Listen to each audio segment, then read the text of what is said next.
नमस्कार प्रणाम भोजपुरिया भैया लोग और सब बताई कैसे बानी रउआ सबे। उम्मीद करतनी रउआ सब ठीक ठाक होखा भैया और हमहू ठीक बानी। तो स्वागत बाटे आप सबके राइटर विजय बागी के चैनल पर।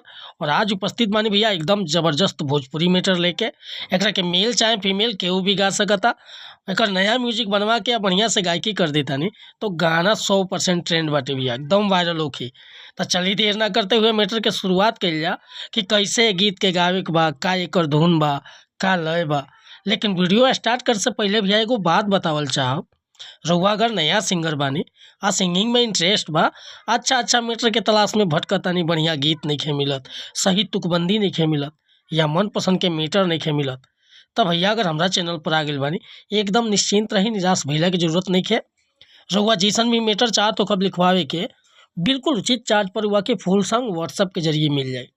डिस्क्रिप्शन में नंबर दे दिले बानी।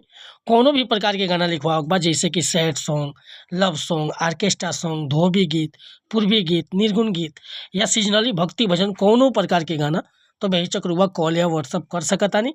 और एगो बात और कहल चाहब कि चैनल पर अगर पहली बार आइल बानी तो चैनल के सब्सक्राइब कर ली, बेल आइकन प्रेस कर ली, ताकि हर रोज रुआ के नया नया मैटर सुने के, देखे के और गावे के मिलत रही भैया।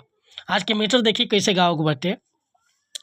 हरे सैया मिला है बकलोला सखी, सैया मिला है बकलोला सखी, अबावे परती परल हमर कोला सखी। सैया मिला है बकलोला सखी, बकलोला सखी, अबावे परती परल हमर कोला सखी। हो कबू चोलिया के हुक नहीं खोला सखी, खोला सखी, अबावे परती परल हमर कोला सखी, कि बावे परती परल हमर कोला सखी।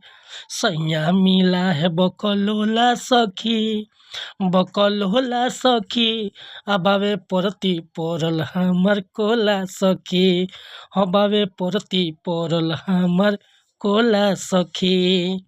तो भैया ये मुखड़ा लेके उपस्थित रहनी हरुआ सबके बीच में। अगर हमसे कोनो गाँव में त्रुटि भइल तो क्षमा चाहतनी, काहे कि हम गीतकार बनी, सिंगर ना।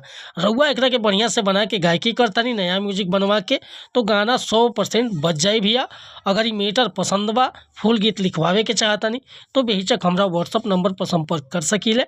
व्हाट्सअप के नंबर बा 8874473128। कोनो प्रकार के म्यूजिक बनवाओ होके चाहे नया गाना लिखवाओ होके कॉल या व्हाट्सअप कर सकतन। डिस्क्रिप्शन में नंबर दे दिले बानी।